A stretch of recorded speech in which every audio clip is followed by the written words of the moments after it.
Signe que Noël approche, nos élus déposent eux aussi des cadeaux sous le sapin. Voici 3 mesures qui feront plaisir à votre portefeuille au cours des prochains mois. Le maire Bruno Marchand a déposé son premier budget la semaine dernière. Les sportifs seront heureux d'apprendre que l'accès aux installations de plein air de la Ville de Québec sera gratuit en 2022, sauf à la baie de Beauport. Vous pourrez également vous stationner sans frais au centre de plein air de Beauport, comme c'était le cas l'hiver dernier. Par contre, il faudra payer pour la location d'équipements dans les centres municipaux. Le coût de la mesure est évalué à près d'1 demi-million de dollars.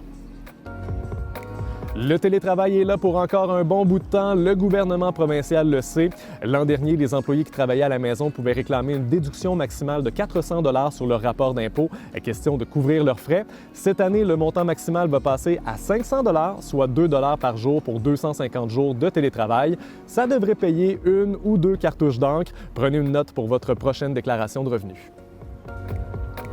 Le confinement a eu un impact positif sur le bilan routier. Moins de gens sur les routes égale moins d'accidents, donc moins de réclamations à la SAAQ. Ça fait en sorte que 6,4 millions de Québécois auront droit à un congé de paiement sur le permis de conduire en 2022 et en 2023. On n'aura qu'à payer les frais et les droits. Donc, si vous avez un permis de classe 5 pour un véhicule de promenade, ça représente une économie de 184 $ sur 2 ans.